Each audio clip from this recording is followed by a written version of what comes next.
Welcome to anthropology, sociocultural anthropology. Dr. Epic here, and in this first lecture we're going to discuss anthropology, culture, the human brain, numbers, and personal speaking distance. Because we're going to explore what is anthropology. We're going to explore what is human culture. Now, what we're going to do is follow the outline that's right up above my little yellow box, and I strongly recommend that you put that outline in your notes so it serves as kind of a table of contents for the information that's about to follow. And the information that's about to follow is going to be about anthropology. Okay, anthropology. It's in all caps, so you know it has to be important. Anthropology is the study of the human species in both its physical and mental aspects. And in the North American tradition, there are four subfields of anthropology: physical anthropology, archaeology, linguistics, and cultural anthropology. And it's the last of those that we're going to be dealing with here over the next 12 modules. We're going to be focusing on cultural anthropology, or sociocultural anthropology. And cultural anthropology studies human culture, especially the range and variation of different human cultures around the planet within the entirety of the species. So, all right, cultural anthropology studies culture. So the next question is, what exactly is culture? Well, culture is what we have, but there's problems with culture. I mean, you can't see it, you can't smell it, you can't taste it, you can't get out a ruler and measure it, you can't weigh it. Culture is this kind of ineffable thing that only exists in people's brains. It only exists in the actions between other people. How exactly do you study that? And what exactly is it? I mean, you can't like hold a microphone up to somebody's head and be like, let me look at your culture for a little bit. It doesn't work like that at all. So like what is culture? So let's look at that. Let's look at the definitions of what culture is and who has culture and where you can find it. And if we can actually locate it, how we can look at it through a microscope. So what is culture? All right. Let's go to the dictionary. The dictionary is always a good place to start. Generally, it's a good place to start. So there's the Merriam-Webster dictionary. There's the two of the dictionary definitions for culture right over there. What is culture? Well, we have two more useful definitions that I've put right here. It's the integrated pattern of human knowledge, belief, and behavior that depends upon the capacity for learning and transmitting knowledge to succeeding generations. That's an excellent definition. I like that definition. We're going to use that definition. We're also going to use this definition, B. The customary traits, beliefs, social forms, and material traits of a racial, religious, or social group. Also, the characteristic features of everyday existence, as in diversions of life, shared by a people in place or time. Popular culture, Southern culture. The beliefs of a people. The integrated pattern of human knowledge. Both of those are very good definitions of culture. You can't hold them up to a microscope. You can't look at them through with a magnifying glass, but they exist and they're there. We're going to use aspects of both of those definitions and come up with another definition of our own. For our purposes here, we're going to integrate those two into a very, very simple definition right there. Human culture is the learned, shared belief system by which humans interact with each other and their natural and man-made environment. It's the learned, shared belief system. And cultural anthropology studies this learned, shared belief system. And this learned, shared belief system can vary quite significantly. And you can go to different groups of people, different subgroups, or different categories, and they will have very different sets of learned, shared beliefs. These are photographs that I've taken in Guatemala, where I do a lot of work. There's the great religious holiday in Guatemala. It's this absolutely fantastic religious festival, because in Guatemala, the biggest religious holiday of the year is not Christmas. It is Semana Santa, Holy Week. And this is the Easter procession that I viewed in Zone 1. And it is just filled with people. The entire square just fills with all of this blue-gray copal smoke, and everyone's wearing black, and all the women are just sobbing uncontrollably. It is a type of festival that is completely different from anything that we would find in, North American culture, the culture of the United States. It's completely different. It is a different set of learned, shared beliefs. There's a photograph I took of a Maya market woman from the town of San Juan Chimelco, which is also in Guatemala. And these are the Maya people. They're the Native Americans of the Guatemalan highlands. And in the Native American marketplaces in Guatemala, the buying and the selling and the trading and almost all of the commercial activity is a highly gendered enterprise, and it's all done by women. All right. In Maya culture, it is the women who are the capitalists. It is the women who do the buying and selling. It is the women who do the trading. It is the women who run the shops. It's the women who run the market.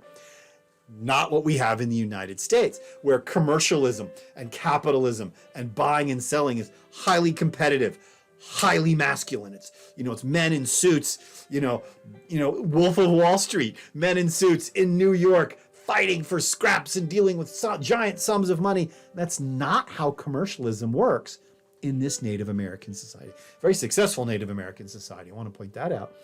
It's a highly feminine enterprise. And again, they have a different set of learned, shared behaviors.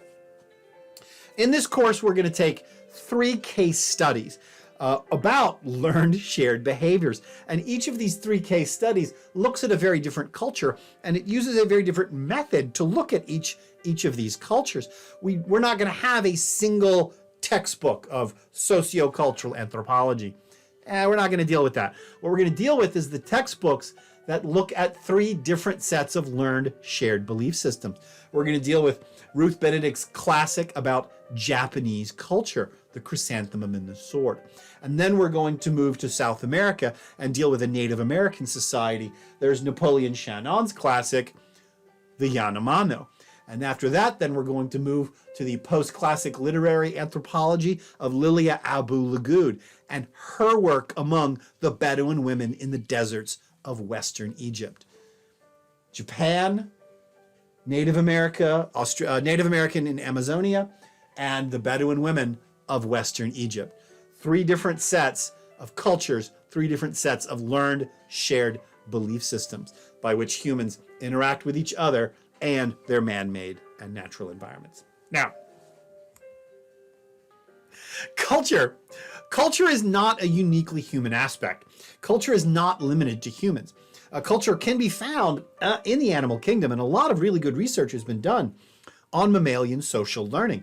Culture, being broadly defined, is any learned shared behavior.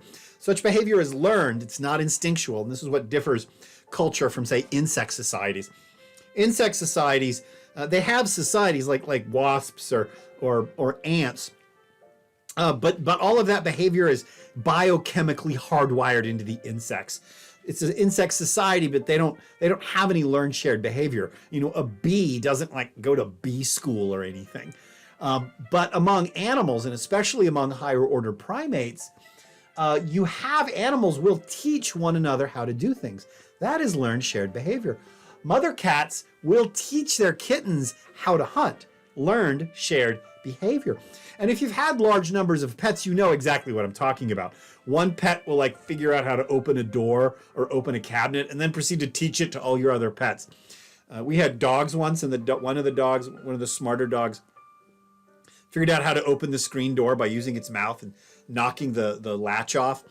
So then the dog proceeded to show all of our other dogs how to get out of our screen porch. So we come home and all the dogs are in the front yard because they could figure out how to get out, but they couldn't figure out how to get in.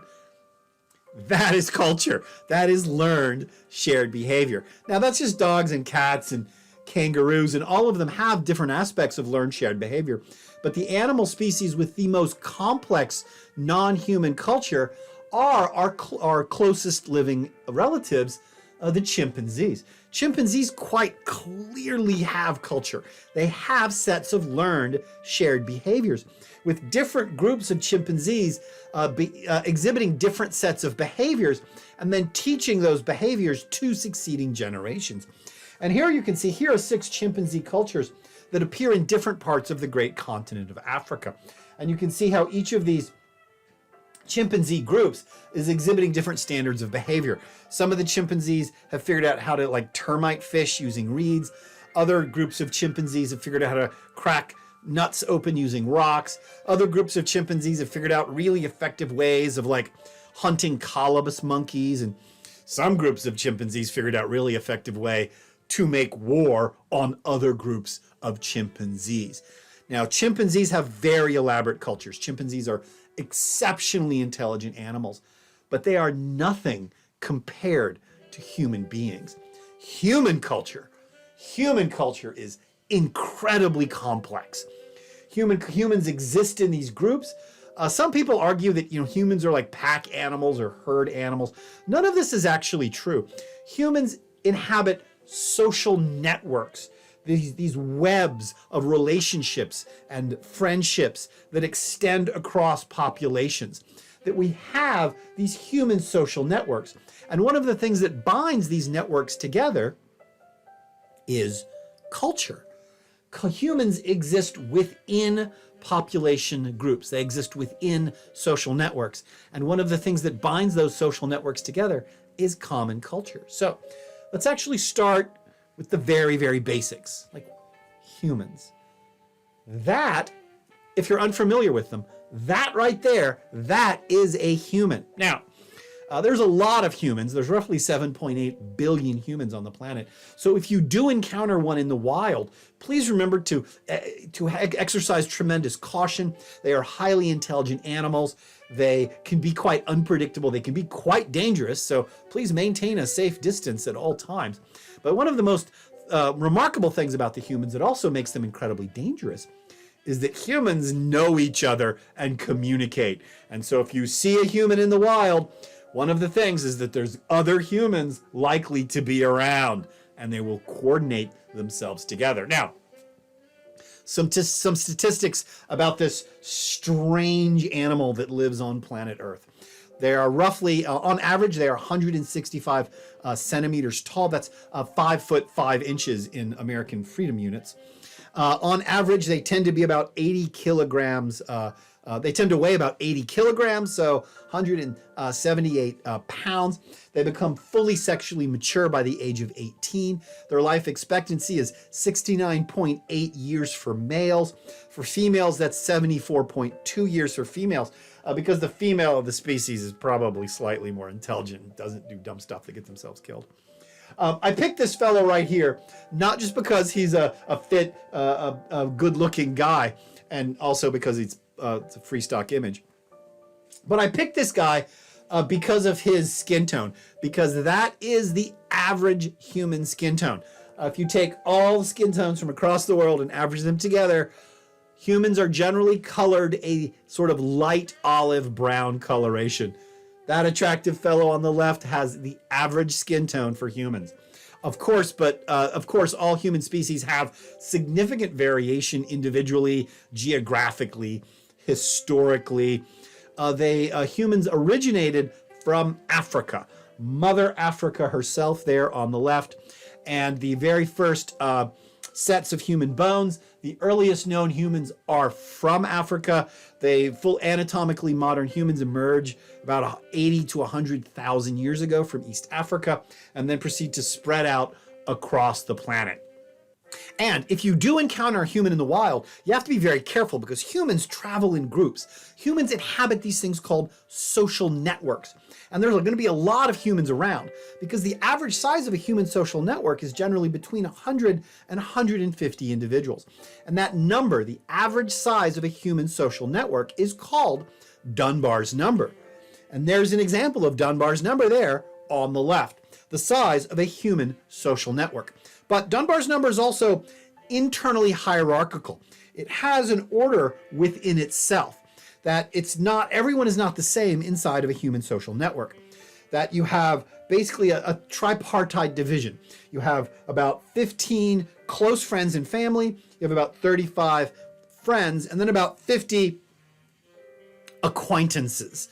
And this appears to have something to do with the neocortical architecture in the brain. Like, you only have so many friend slots. You can only keep track of so many people at once. And the way this seems to work is you have very close friends and family. These are your siblings, your brothers, your sisters, your spouses, your partners, your kids, your parents, your grandparents, or your really, really close friends. And you only have about 15 friend slots for these really close friends and family, people you are intimately familiar with.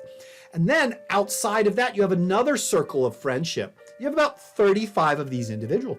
And these are just like friends. You know them, you do stuff together. You know, you play Axis and Allies on a Wednesday. You know, you go have a barbecue on a Saturday. You meet them for happy hour on a Thursday or whatever. Those are just friends. You know them, you like them, but you're not going to invite them to like Christmas morning, okay? Unless they're really good friends. And then outside of the friends, you have another circle of acquaintances. These are just people that you kind of know. You work with them, you like them, they seem pleasant enough. You know their names, you know a couple things about them, but that's about it. And you have these internal hierarchies within Dunbar's number. And this can be, I mean, everyone has experience with this. The more you think about it, the more sense it gets, the more sense it makes. For instance, think about like Christmas. You know, your close friends and family, they're going to get like really nice presents, really thoughtful, interesting presents. Friends, you'll get them like a cool book or, you know, maybe a bottle of wine, you know, not anything super nice, just kind of nice. And then you've got your acquaintances. Those people get cards. All right. There's no sense in getting them really, really nice gifts because there's like 50 of them and it'd be really expensive. But it was just weird because, you know, you guys just aren't that close. And the thing is that people can move in and out of these different circles of hierarchy. If a friend becomes a very, very close friend, it's because you have an opening in the close friend slot, or you demote one of your close friends to just friends or acquaintances. And again, everyone has experience with this. You know, that one really close friend who just kind of became a friend and then got like, it's just acquaintances. You just kind of know them. They like chat on like social media or something every now and again, but you're not really close to them anymore. But then you have an acquaintance you met, you like them, they become a friend. And then after a couple years, you slot them into the good friend slot, into the friends and family slot. This is Dunbar's number, the average size of a human social network that has an internal hierarchy. And all of this was put together by a guy called Robin Dunbar. And I have to put his picture up in this lecture because otherwise, you know, in America, everybody thinks Robin is a female name, but he's English or British. He might be Irish or something.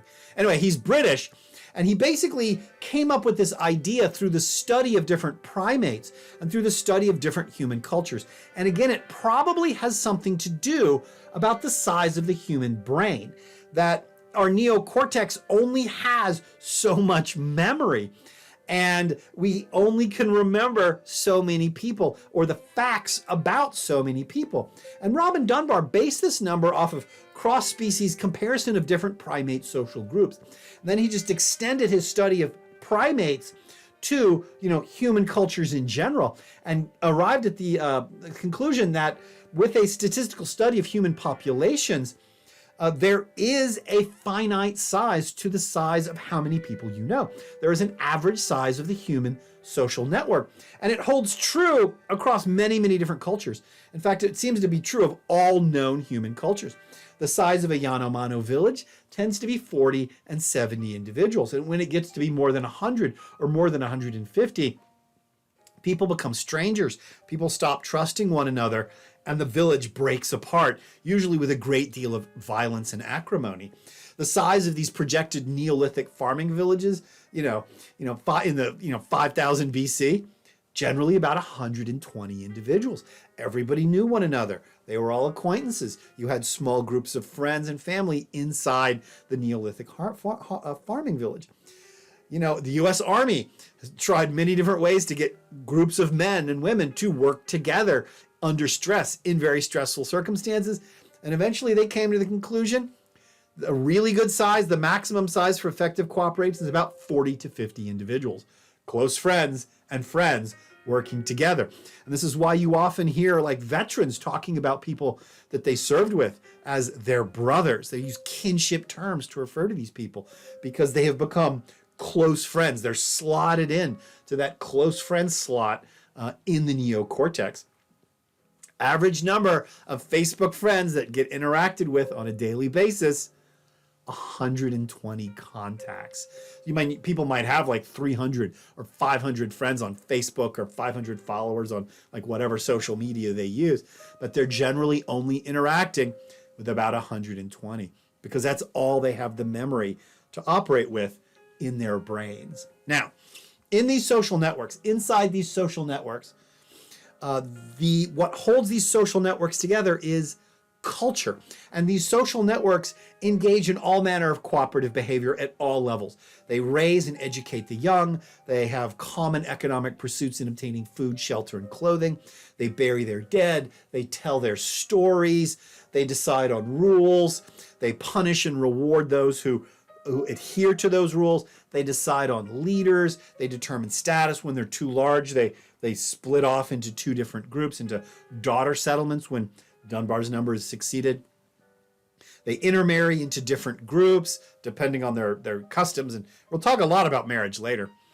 Regardless, Dunbar's number seems to hold constant from the ancient past, from the Paleolithic hunter-gatherers to the industrialized 21st century West, to the Native American groups of Amazonia, to downtown Tokyo. Dunbar's number holds constant. It seems to be electrically, chemically wired into the human brain. And what holds these social networks together is culture. One social network influences patterns of consumption, patterns of politics, religion, everyday habits, mores. You will receive pressure from your social group to conform.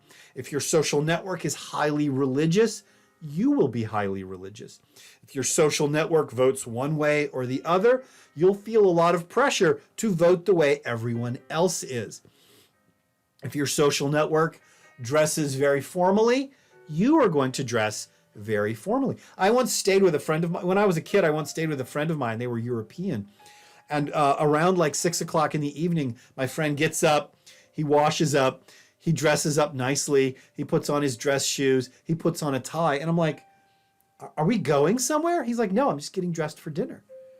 That's what they did in their social network. So I didn't have any like formal clothing. It was very embarrassing. Anyway, even without being told these things, you will feel pressure to conform. Look at the picture up above me. All of the people are dressing alike. They have made an unconscious decision to dress in certain ways, to have certain beliefs, to have certain ideas about what is right and what is wrong. Your social network influences not just your behavior, your patterns of consumption, but your very concept of reality itself. And most of this behavior, most of what you learn inside of a social network is in fact learned unconsciously. People rarely sit down and say, okay, we're going to have a decision that we're all going to get dressed up during dinner time. That doesn't happen, but rather you feel pressured to conform to what everyone else is doing, and you do so. This is why people in families tend to dress alike. This is why people that have been couples for a long time tend to dress alike. And there's a really good example of this, of unconscious behavior that is unconsciously learned, and you learn it inside the culture of your social networks, and that is personal space, the size of your personal space, a learned shared behavior that is called proxemics. Proxemics, as studied by Edward Hall, an anthropologist, it's this hidden dimension of communication. It's how large your personal space is. And everyone's experienced with this, people that talk too close or people that talk too far away. Proxemics is interpersonal speaking distance. It is your personal space. And here's the thing about proxemics.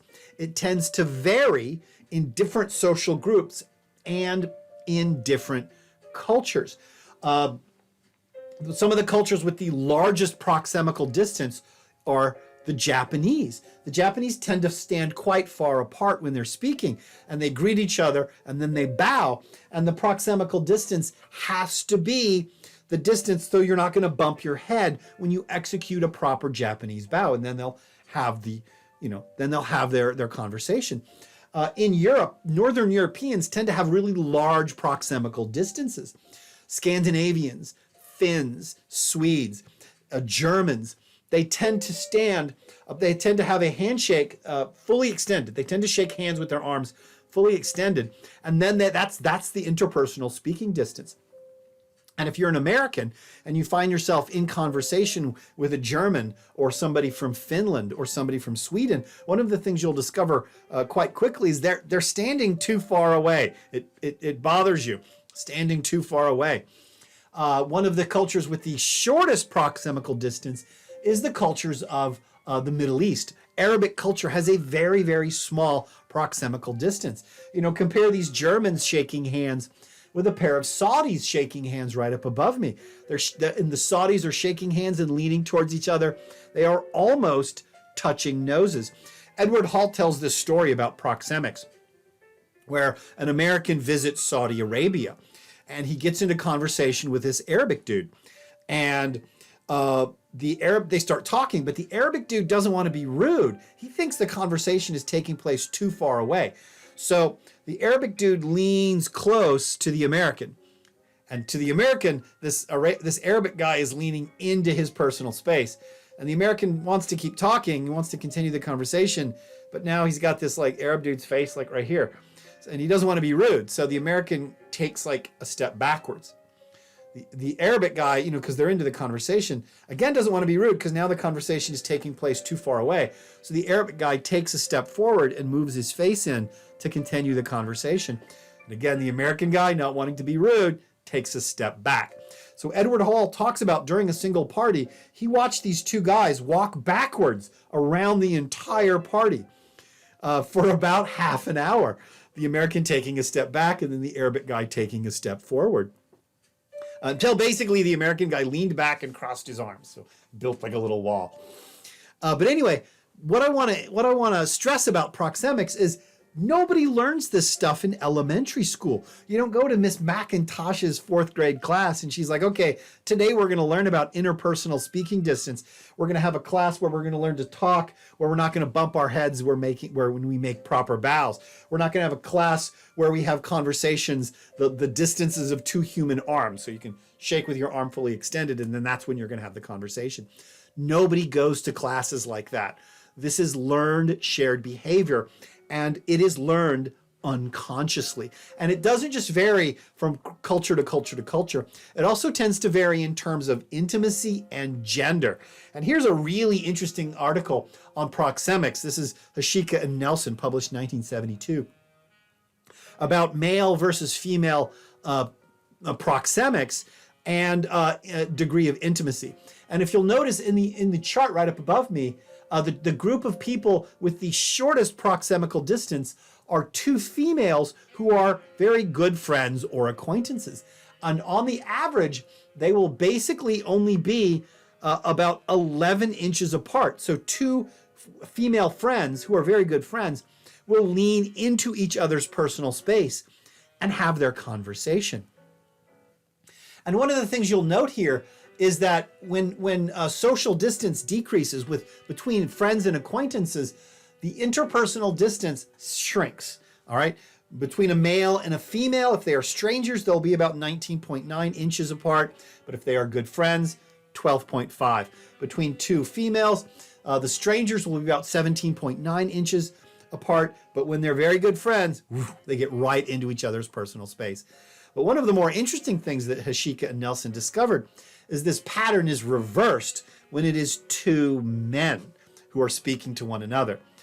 2 men who are good friends, like those cats right there, 2 men who are good friends will generally be about 15.6 inches apart, unless they meet for the first time.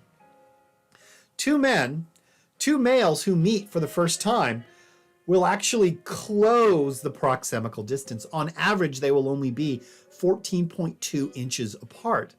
So basically what seems to happen between 2 men who meet for the first time is they will unconsciously lean in to the other man's personal space. 2 men who meet for the first time will kind of test the proxemical distance of the other person. They want to see, is this man going to back down? Is he going to lean in? Is he going to take a step back? You know, it's kind of like dogs smelling each other's butts. When 2 men meet for the first time, they will intentionally violate each other's personal space. Where did you learn this in 4th grade? Where did you learn this under Mrs. McIntosh? No one, okay? This is unconsciously learned. It is behavior that you learn from your social network. Learned, shared behavior, learned unconsciously. Now, and humans are meant to exist inside these social networks. And I am now going to give you something very, very important. I am going to give you the secret to human happiness. Now, the secret of human happiness is not wealth. It is not success in your career. It's not artistic achievement or literary success. It's not how much money you have. It's not how much stuff you have. It's not about what you eat or how much time you spend at work. The secret to happiness is mapped out by psychoanalysts. In fact, there's the citation right up above me. The secret to human happiness, as best as current medical science can attest to, is spending time with the members of your human social network. Now, on the left, those are mapped out overlapping human social networks, and the relative colors are basically self-professed levels of happiness. And one of the things that psychologists have been able to determine with a great deal of accuracy is that people who self-report a great deal of happiness spend a lot of time with their friends and family. And their friends and family are also happy. So if you want to be happy, spend a lot of time with friends and family. You'll make them happy. They will make you happy. If you want to be unhappy, look at the blue on these social networks. Go to the edge of your social networks and don't interact with friends and family. All right? That makes people unhappy. People self-report a great deal of unhappiness, and they also are not spending a lot of time with friends and family. And one of the odder things about this research is this doesn't seem to be true of like internet activity. There's something about us that we have these internet friends, but interacting with people online does not give us the same sort of release of happy dopamine chemicals in our brain. It doesn't give us psychological satisfaction. This is why, according to science with a big capital S, if you're depressed, if you're feeling low, if you're feeling frustrated, what you should do is go out and spend time with your friends and family. Doctor's orders. It's what science says. Every now and again, just go have fun with your friends and family. Now, you don't need to have some total bacchanalia. You can just, play checkers with grandma works just as well. But that will make you happy. Not money, not success, not achievement. Spending time with friends and family. That's the secret to human happiness. Now, culture holds these human social networks together.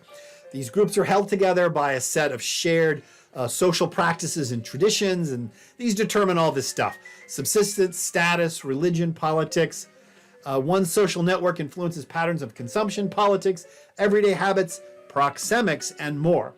And this system of ineffable, learned, shared social practices, that is human culture. So human culture is this set of learned, shared behaviors that bind together human social networks. But human social networks also help create and shape a subjective reality. Again, your social network changes how you perceive the world around you. It creates this subjective reality. It helps humans understand and relate to an objective universe that we can't even conceivably understand. Our brains are just too limited to actually deal with the universe as it objectively exists. And this brings me to a point that I'm going to repeat over and over through the next 12 lectures. People do not react to the world as it really is. They react to the world as they perceive it to be, because humans do not inhabit the real world. They don't deal with an objective reality. They deal with a social subjective reality. And that's what we're going to talk about in the next lecture, subjective realities. And I will see you there.